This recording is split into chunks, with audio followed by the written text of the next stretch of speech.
Hi, ako po si Brix Galliano, small-time live seller. Sa mga hindi nakakakilala sa akin, nagsimula po pala ako magbenta ng damit.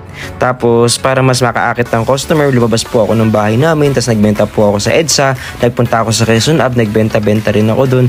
Tapos, syempre, para may matuwa naman sa akin, nagpunta po ako ng Bukid, dun ako nagbenta. Tapos, umiga pa ako sa Kabaong minsan para makabenta lang. Tapos, may mga kumuha sa ating maliliit na brands. Tapos, nagsayaw-sayaw tayo, nangungulit, nagbenta-benta. Tapos, dyan nagsimula na nakaroon na ako ng maraming trabaho. Tapos, natry ko na magbenta na rin sa likod ng set ng mga artista. Bakit nga ba sobrang tagal naming maligo? Ganito kasi yan. Simulan natin pagising sa umaga. Ako normally yung bibidog ko yung gumigising sa akin kasi kakain na siya tapos iihi.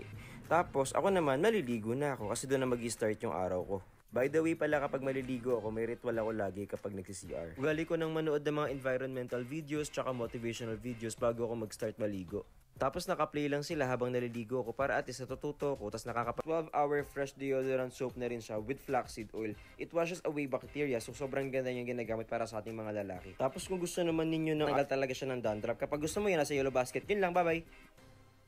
Dito sa Pilipinas, ang dami-daming panglait, ang dami-daming panghusga, ang daming basher, ang daming magsasabi pangit na ito, maganda si ganito, mas maganda si ganyan, pumayat ka, tumaba ka. Huy! Wala namang nagtatanong kasi sa'yo. Hindi naman tinatanong yung opinion mo naman kasi. Tapos kung sino pa yung mga may Bible verse doon sa mga page nila, yung pa yung mga ganyan. Minsan bubukan na lang yung lupa, kakainin ka. Sabi ko sa'yo, sama ng ugali mo. Huy!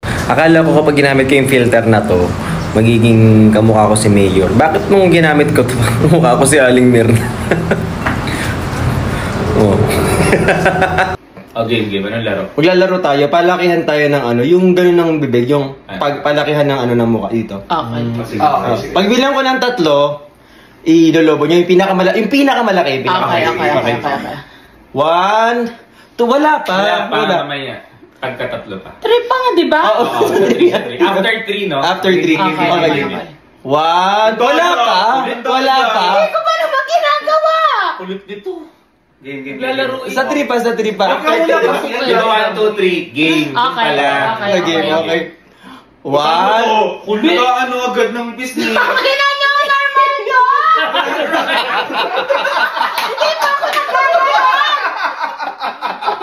Paano ka magaganon? Wala pa ito. Ito kasi nag-pause pa nila. Ba't ka ba kasi nakaganyan? Saan ba kasi kayo, Timothy?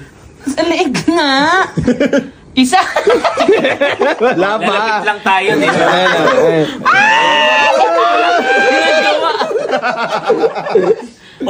Paano maging overthinker? Lalapit lang.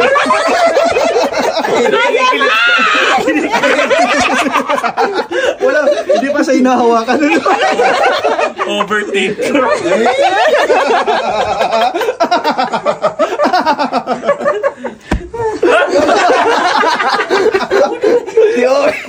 Ate. Aningal na ako, putangin na.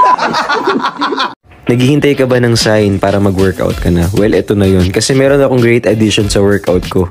Ito yung paggamit ng weighted jump ropes. Nakakatulong yung jump rope sa cardio. Not only will you work out your cardiovascular system and improve your jumping capabilities, you can also get a great upper body workout with a weighted rope. You will tax your arms, your shoulders, your back, and core, all while doing a simple exercise.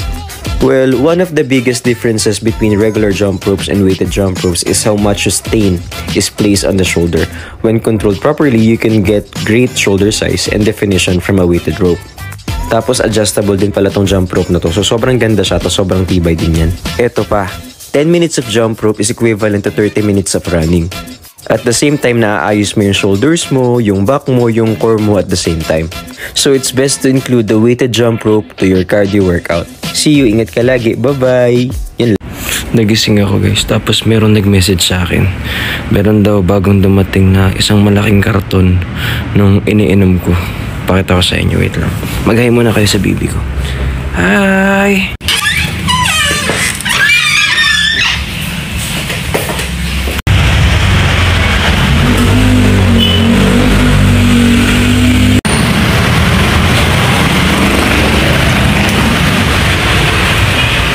Tada! May dumating daw karton. Ang bigat ito. Ang bigat. Wait lang. Lagay ko lang dito. Yeah! Pabukas ako ng pinto. Hindi ko to kaya. Gusto mo ikaw? Hindi, joke lang. Wait lang. Papindot nga neto. Thank you. Sorry, salamat. Hindi ko pa ma-unbox kasi ang laki nun. Moral lesson, hindi ko na kayo isasama kapag kukuha ako ng napakalaking box na ganun. Pero sobrang salamat pala dun sa nagpadala dun sa may-ari ng Blink Blue. Papakita ko sa inyo. Ang bilis ng kamay mo, magnanakaw ka ba dati?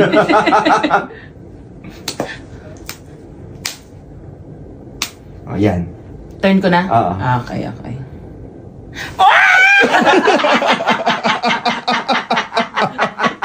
Nakadami ka eh. Tangina mo yun. Ba't ba hinahawakan mo? Ay, hindi ba dapat? Nakaganon siya, oh. Hindi makakaalis. Tapos nampas hanggang kama. Ay, oh. Ang galing mo naman. Nalikod kami. Tangin lang yan. In-game ah.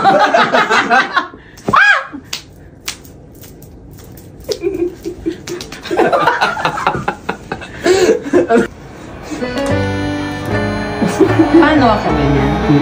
Lumapit ka! Hindi. Lumapit ka pa! Oh. Mangat mo kalaro. Ano pass the message siya ba yun? Bakit ganun? Ano nakalayo yung kamay mo? Oo, yan. Nanginginig si Vince. Bebalik ko kamay mo, be. May komang ka?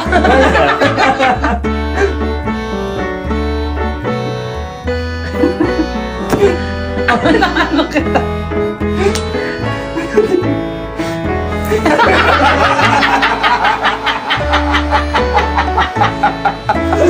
Ako nautusan lang ako, nakita ko lang sa peripheral ko yung... Sino yun?